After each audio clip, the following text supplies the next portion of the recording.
준비종합계획의 수립 등과 같은 용역이 이루어진 것도 모두 문재인 정권에서 주도했던 일임을 박근혜 정부를 비롯해서 역대 정부가 추진했던 국제 행사입니다. 전임 정부 탓한다고 해결되지 않습니다.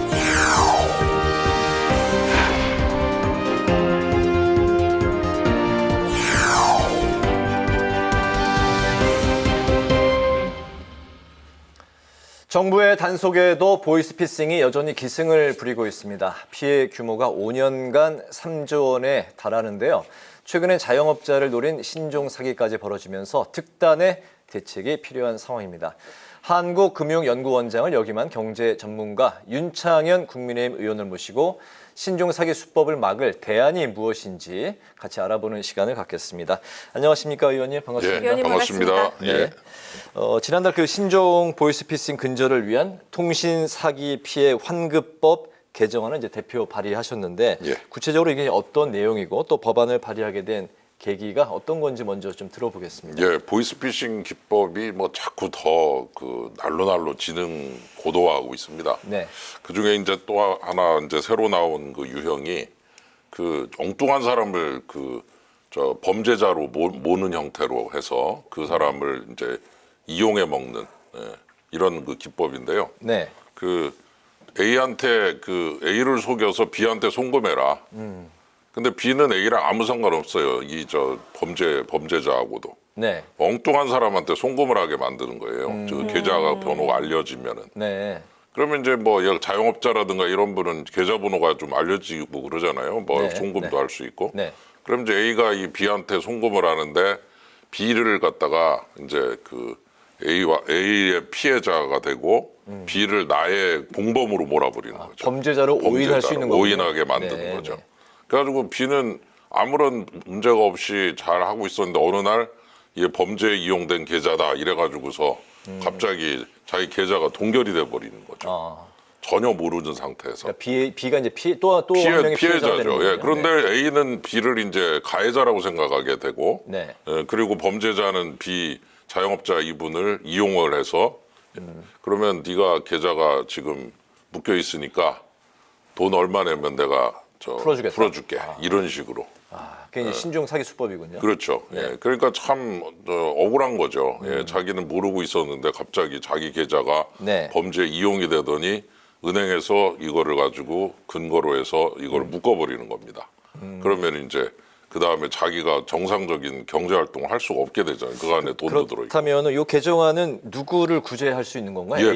B를 구제하는 겁니다. B를? 네. 그래서 이제 B가 예를 들어 은행이 묶어놓고서 이제 상당 기간 이거를 검증을 해야 되는데 은행이 스스로 판단할 수 있게 해주는 이제 그 조항이 들어가 있습니다. 네. 그래서 은행이 봐서 여러 가지 상황을 평가해 볼 때 B가 이렇게 범죄자가 아니다라고 하는 것을 어느 정도 확신을 하게 되면은 비계좌에 약간만 남겨놓고 돈을 다 인출을 못하도록 네. 그리고 이제 나머지는 정상적으로 거래를 할 수 있도록 하는 거죠. 그렇군요. 그러니까 네. 억울하게 이용된 계좌에서 주인이 그 억울함을 일시적으로라도 빨리 좀 풀 수 있도록 도와주는 거니까 어떻게 보면 뛰는 그 범죄자 밑에서 우리는 날고 있는 날고 있는 범죄자 밑에서 우리는 뛰고 있는 수준인데 네. 조금이라도 좀 보완을 하기 위한 그런 정도니까 참 이 본질적인 거라기보다는 이제 조금 좀 증상을 완화하는 수준에 가까운 거라서 네. 참 쑥스럽습니다만 그래도 이런 식으로라도 조금이라도 그 피해를 좀 완화시키는 방법을 좀 여러 가지로 강구를 해야 될 것 같습니다. 네. 네, 보이스피싱 수법이 나날이 교묘해지면서 이제는 그 첨단 기술을 활용한다고 하는데 AI 기술이 처음 나왔을 때만 해도 이거 너무 좀 고도화된 기술이기 때문에 이게 범죄에 악용되는 거 아닌가 하는 우려가 있었는데 실제로 이게 악용이 되고 있다면서요? 어떤 내용입니까? 그러니까 예를 들어 이제 제가 이렇게 얘기를 한 거를 한 3초 내지 4초 분량만 이렇게 가져가서 생성형 이런 AI에다 집어넣으면 이제 말을 다 만들 수 있는 거예요, 이제. 예를 들어 빨리 어느 계좌로 돈을 보내라라고 딱 하면은 제 목소리가 그대로. 그 목소리로. 왜냐하면 3초 분량을 통해서 제 목소리를 다 학습을 했기 때문에 전체 예를 들어 여기다가 이제 입력을 시킨 거를 제 목소리를 그대로 재생을 해내는 거죠. 지인들은 윤 의원님의 목소리로 들을 이제 수밖에 들을 없는. 수밖에 없. 집사람이다, 뭐 혹은 뭐 우리 아들이다, 딸이다. 그러면 걔들이 전화를 받았는데 아버지 목소리가 나오는 거죠. 네. 어디로 그대로 믿을 빨리 수밖에 보내. 없는 상황이. 그렇죠. 막 그런 식으로 가면 이제 그런 그 3초, 4초의 학습을 통해서 전체 어떤 문장이든지 소화해낼 수 있다 이런 거니까 네. 참 이런 거는 참 어떻게 보면 AI가 참 혹사당하는 거죠. 예, 정말 어떻게 보면 예. 있을 수 없는 일인데 실제로 이제 이런 것들이 가능해지고 있기 때문에 또 법을 또 고쳐서 이런 것도 또 어떻게든지 막을 수 있도록 해야 되지 않느냐 이런 생각도 듭니다. 좀 이를 막기 위해서는 현실적으로 좀 어떤 게 보완이 되면 좋을까요? 기본적으로 이제 그 보안 기술이라고 하는 것과 이런 그 음성이라든가 이런 것들을 통해서 이루어지는 부분에 대해서 막 이거를 원천적으로 봉쇄할 수 있는 기술이 있다면 그게 제일 좋은 거고 예를 들어 이제 그 어떤 일부를 가지고 전체를 학습을 해서 뭘 만들어내고 하는 것들에 대한 제동을 건다든가 또는 이런 부분에 대해서 그를 막아낼 수 있는 보안 기술에 대한 여러 가지 그 가능성을 타진해보고 보이스피싱이라고 하는 것에 이용되는 부분에 대해서 막을 수 있는 그런 그 보안적 관점에서 결국은 이제 뛰고 날고 하면서 막 서로 그러네요. 창과 방패를 가지고 이제 일합을 겨루는 건데 네. 참 지금으로서 이렇게 뾰족한 수가 있다라기보다는 그때그때 상황에 맞게 자꾸 대응을 할 수밖에 없어서 본질적 문제를 다루기에는 조금 좀 여력이 부족하지 않나 그런 생각도 많이 합니다. 정말 인류를 위해서 이제 기술이 발전하고 있는 거고 예. 그 가운데 이제 하나가 이제 또 AI인데 예. 이게 이제 범죄로 악용이 되고 있고 그렇죠. 그렇기 때문에 또 이걸 막기 위해서 또 다른 또 아이디어를 내야 되고 그러죠. 또 범죄자는 또 그거를 또 뛰어넘기 위해서 뛰어넘기 위해서. 예, 또 머리를 쓰고 참 정말 말씀하신 대로 쫓고 쫓기는 그런 이제 상황이네요. 안타깝습니다. 예, 그렇습니다. 윤석열 대통령이 올해 초 이제 은행은 국방보다도 중요한 공공재적 시스템이다 이렇게 이제 강조한 이후에 제4의 인터넷 전문은행 출범에 대한 이제 기대가 이제 높은 상황인데 우선 그 제4의 인터넷 전문은행 좀 생소하거든요. 이게 예. 어떤 의미인가요? 그래서 이제 K뱅크, 카카오뱅크, 토스뱅크 이제 이런 정도인데 뭐 네 번째가 등장할 수 있느냐라는 것에 대한 관심은 좀 생기고 있는 것 같습니다. 네. 그래서 이제 그러한 그 인터넷 전문은행이 대형의 형태로 전국을 대상으로 하는 가능성과 함께 또 약간 중형 정도로 해서 어떤 특정 분야를 다루는 어떤 특화형 그런 그 인터넷 전문은행도 가능하지 않느냐 그런 차원에서 금융에 있어서의 이제 여러 가지 그 특화된 형태의 어떤 제4의 인터넷 은행 이런 것도 좀 가능한 것으로 지금 판단이 돼서 이 부분을 좀 많이 들여다보고 있습니다. 기존에 말씀하신 그런 은행들, 인터넷 은행들하고 이거는 어떻게 좀 그 특별히 차별화되는 게 있다면 가장 대표적인 게 좀 어떤 면이? 그 현재 이제 대전과 충남의 충청은행 또는 대전은행 이거는 네. 이제 결정은 안 됐지만 그 은행을 이제 다시 설립을 하자는 목소리가 나오는데 네. 과거에 지점 중심 은행처럼 만들면 비용이 너무 많이 들어서 도저히 안 될 것 같다라는 이제 지적이 많아서 그러면 어떻게 하느냐 인터넷 은행 형태로 하면 좋지 않겠느냐 그리고 대전과 충남 특히 대전 네. 쪽에 대덕밸리 쪽에 보면 기술들이 참 많이 개발이 돼요. 예, 그래서 그 원천 기술들이 이렇게 잘 상용화돼 가지고 기업으로 가는 그 비율이 좀 상당히 적은 편이다. 이런 질적이 나오니까 이 인터넷 은행을 기업 금융 전문 은행으로 만들면 네. 약간 특화된 형태로 해가지고 예금을 받고 그 예금들이 주로 기업들로 갈 수 있는 그런 그 루트를 마련할 수 있지 않느냐 이런 그 지적이 나와서 제4의 은행이 만들어진다면 이런 그 기업 금융 중심의 인터넷 은행으로 특화된 형태로 한번 해보면 어떠냐 이제 이런 차원에서 이 문제가 지금 많이 진척이 되고 있습니다. 화면에도 지금 나오고 있네요. 대전에 이제 새 은행이 이제 뭐 생길 것 같다. 그게 이제 네. 대전 투자금융 설립을 말씀하신 건가요? 예, 그런 이제 그 지금 두 가지가 동시에 진행이 되고 있어요. 하나는 이제 아까 말씀하신 인터넷 은행이 하나 진행되고 있고 네. 또 하나는 대전 투자청이라고 돼 있는 그 본질은 벤처 캐피탈입니다. 네. 예, 대전시가 직접 벤처 캐피탈을 설립을 해서 그 벤처 캐피탈이 민관을 아우르면서 이제 공공적인 것과 사적인 것이 중간적 그런 흐름에서 그 또 벤처 캐피탈의 역할을 하는 말하자면 그 신기술 쪽을 네. 가지고 있는 많은 스타트업들을 지원하는 이런 형태의 벤처 캐피탈 설립이 진행되고 있어요. 그걸 이제 겉으로는 이름을 대전 투자청이라고 붙였어요. 아, 예. 예, 그래서 투자청 1번, 그다음에 인터넷은행의 2번. 그래서 하나는 벤처 캐피탈, 하나는 은행. 이렇게 1번하고 2번이 동시에 진행 중이라서 네. 1번은 1번대로 지금 이제 최초의 케이스로 지금 분류가 돼서 다시 말해 지자체가 직접 벤처 캐피탈 설립한 예가 없다 그래서 지금 또 심사를 받고 있습니다. 행정안전부 쪽에서. 네. 그래서 이것도 진행 중이고 2번은 또 은행 설립은 은행 설립대로 진행 중이고 그래서 두 개의 기관이 동시에 지금 투트랙으로 가고 있다 이렇게 보시면 되겠습니다. 그렇군요. 기대 효과에 대한 거 충분히 지금 말씀을 하신 거죠. 예, 그러니까 기본적으로 네.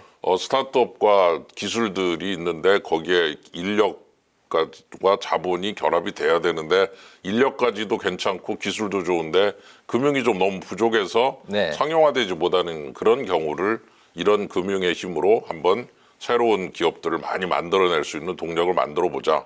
이 대덕밸리가 이제 그 기본적인 베드가 되고 거기에 이제 금융이 결합되면서 일자리가 창출되는 이런 그 긍정적 선순환 모형을 지금 기대하고 있습니다. 그렇군요. 대전 이제 그 금융에 대한 말씀하셨는데 대전 예. 하면은 바로 이제 내년 그 총선이 한 8개월 정도 이제 남았는데 예, 예. 올 초부터 대전에 의원님께서 일찌감치고 그 사무실을 열고 예. 총선을 준비하시는 걸로 알고 있습니다. 예. 도심 융합 특구 법안을 예. 이제 대표 발의를 또 하셨어요. 예. 국토위를 통과하고 이제 본회의를 앞두고 있는데 예. 이 법안은 또 어떤 겁니까? 예. 그 원도심 뭐 신도심 이렇게 얘기를 하는데 그 뭐 광주라든가 대구라든가 대전 같이 이렇게 오래된 도시들은 원래 그 도심이 있었던 A 지역에서 네. B 지역으로 그 도심이 옮겨가면서 A 지역이 소외된 이런 경우가 많아요. 네. 그래서 대전은 이제 동쪽이 지금 상당히 소외돼 있습니다. 서쪽으로 다 가버렸어요. 네. 예, 그래서 인구도 동부 같은 경우는 30년 동안에 10만 명이 줄었습니다. 33만이었던 인구가 지금 22만. 네. 예, 그래서 거기가 이제 그 대전역 KTX가 있는 지역인데요. 예, 그쪽을 이제 새로운 그런 모습으로 탈바꿈 시킬 수 있는 어떤 그 동력을 만들려면은 좀 법이 필요하지 않느냐. 그래서 그 원도심 지역의 일부를 도심 융합 특구라는 이름으로 특구로 지정을 하고 거기에 이제 많은 개발이 이루어지고 그 개발된 지역에 기업들이 입주를 하거나 했을 때 기업들을 또 지원을 하고 네. 이렇게 그 패키지를 만들어서 지원을 하면 과거에 좀 과거에 영광이 있었다가 지금은 좀 약간 격차가 벌어진 이 지역을 다시 한번 균형적으로 발전시키는 네. 이런 그 취지로 그 만든 법인데 지금 이제 통과를 앞두고 있어서 이 문제를 좀 해결하는데 많은 도움을 받을 수 있을 것 같습니다. 그 말씀하셨던 동쪽 그 대전역 예. 주변이 좀 개발이 되면 앞으로는 그 실질적으로 좀 어떤 변화가 생길까요? 일단 이제 지금 그 경제적 격차가 서쪽과 동쪽이 너무 벌어졌어요. 예, 집값도 많이 차이가 나요. 집값도 많이 차이 나죠. 네. 여기서 말을 못 하겠는데 하여튼 뭐 거의 반값 수준이고요. 예, 그래서 그리고 베드타운처럼 돼 있고 일자리가 별로 없습니다. 그러니까 일자리가 있어야 그 베드타운의 가치도 올라가는 건데 일자리가 없이 오피스도 없이 그냥 아파트만 쭉 있는 지역은 그 자체가 그렇게 높은 평가를 못 받기 때문에 네. 일자리를 만들 수 있는 좋은 오피스 빌딩들을 많이 만들어야 되고 거기에 이제 좋은 기업들이 들어와야 되는데 그 역할을 이제 도심융합특구가 하게 되면은 말하자면 이제 격차를 좀 줄이는 역할을 할 수 있다는 면에서 여러 가지 그 기대 효과가 크다고 볼 수 있겠죠. 네, 오늘 뭐 그 정쟁에 대한 이야기보다는 그 정책 또 지역 발전을 위한 말씀들을 예. 또 해주시고 하니까 아주 좋은 시간이 의미 있는 시간이 되고 있는 예. 것 같습니다. 그 잼버리로 이제 마지막 질문을 좀 드려볼게요. 하실 말씀이 많으실 것 같은데 잼버리 관계 공무원들이 지난 이제 8년 동안 99번의 해외 출장을 다녀온 것으로 알려졌고 더불어서 이제 이게 좀 외유성 공금 횡령을 한 게 아니냐 논란이 또 불거지고 있어요. 김기현 대표는 1,100억 예산이 다 도대체 어디로 간 거냐 이러고 있고 조직위는 좀 억울하다는 입장입니다. 잼버리 해외 출장과 관련한 이제 그 얘기를 포함해서 앞으로 이제 국회 검증이 이루어질 텐데 국회 검증과 감사가 좀 어떻게 잼버리를 좀 철저히 조사해야 될지 어떻게 생각하고 계십니까? 글쎄 이 문제를 이제 저렇게 좀 너무 예단을 심하게 하면은 또 이제 조직위가 또 위축이 돼가지고 네. 또 마저 남은 그 행사 일정이 차질이 빚으면 안 된다는 면에서 네. 일단은 이제 그 남은 기간을 잘 이제 그 소화시킬 수 있는 동력을 우리가 제공하는데 본질적인 그 힘을 많이 써야 될 것 같고요. 이런 그 이제 부분에 대해서 우리 대표께서도 지적을 했지만은 제가 봐도 좀 문제는 있는 것 같습니다. 네. 솔직히 그러니까 이걸 우리는 이제 좀 학문적으로 표현하면 가설이라고 부르죠. 아직은 증명되지 않은 명제죠. 네. 예, 그래서 우리는 가설을 제시하고 그 가설을 증명을 하면 그게 이제 제대로 된 명제가 되면서 이제 그 명제가 옳았다는 것이 이제 증명이 되잖아요. 그럼 정리가 되는 건데 가설이 좀 많이 가능한 것 같습니다. 제가 볼 때 현재로서는. 의혹 부분이 많다는 말씀이죠. 그렇죠. 말하자면. 예, 그래서 정말 이런 그 예산을 집행하면서 그 중앙 정부의 예산이 지방 정부로 지방 정부라고도 안 부르고 지방 자치 단체라고 부르잖아요. 저는 이제 그 용어도 좀 바꿨으면 좋겠어요. 센트럴 거버먼트, 로컬 거버먼트죠. 네. 예, 중앙 정부, 지방 정부인데 어쨌건 지방자치단체가 그런 예산들을 이렇게 따오는 형태가 되면서 그리고 중앙은 내려주고 여기는 시혜를 받는 형태가 되면서 이거를 어떻게든지 많이 따내고 그걸 가지고 좀 이렇게 여러 가지 목적에 사용하는 이런 그 것들이 정착이 되면서 스스로 세금을 걷어서 스스로 쓰는 게 아니라 어딘가에서 이렇게 이만한 뭉칫돈들이 퍽퍽 떨어지는 구조. 그럼 이거를 좀 이렇게 신중하고 좀 자기 돈처럼 쓰는 게 아니라 그냥 어디서 뭐가 굴러떨어진 돈처럼 생각하면서 좀 방만하게 사용하는 이런 문화들이 살짝 거기에 스면 그런 거죠. 네. 그래서 저는 이제 그런 그 중앙 정부와 지방 정부의 위상 문제 그리고 어떤 그 지방 정부가 돈을 걷어서 세금을 걷어 쓰는 게 아니라 타서 쓰는 형태가 되면서 이런 그 문화들이 은연중에 들어와 있는 게 아니냐. 그런 의미에서 이런 문제들까지 좀 포함을 해서 근본적으로 좀 문제를 접근했으면 좋겠고 아마 그런 과정에서 이거를 핑계로 좀 더 많이 따낸 다음에 그거를 자기들의 어떤 다른 목적에도 같이 그냥 방만하게 사용해버린 흔적들이 여기저기 보이고 있다. 그런 면에서 이러한 방만한 사용 자체를 이번에 요것만 가지고 혼내면 끝나는 거냐. 그 뭐 몇 사람 이제 벌 받고 끝나는 문제가 아니라는 거죠. 네. 예, 그래서 좀 더 이 개정에 있어서 지방 분권에 있어서 이 재정의 문제와 예를 들어 위로 올려놓고 다시 타서 쓰는 게 아니라 아예 직접 걷어서 쓸 수 있게 해주는 부분을 느린다든가 하는 방법을 통해서 스스로 책임지는 구조를 더 많이 만들면 좀 예산의 방만한 집행이 많이 해결될 수 있는 여지도 있다는 면에서 그러한 부분을 같이 한번 이번 기회에 좀 살펴보면서 이 문제를 좀 포괄적으로 접근했으면 좋겠다는 생각이 들고 하여튼 이 새만금 그 논란을 보면서 참 이런 그 구조 속에서 공무원들이 은근히 공익을 추구하는 듯 하면서 사적인 이익이 살짝 묻어 들어가서 같이 엉켜서 들어가는 모습을 보면서 고칠 게 참 많구나라는 걸 많이 느끼게 됩니다. 네.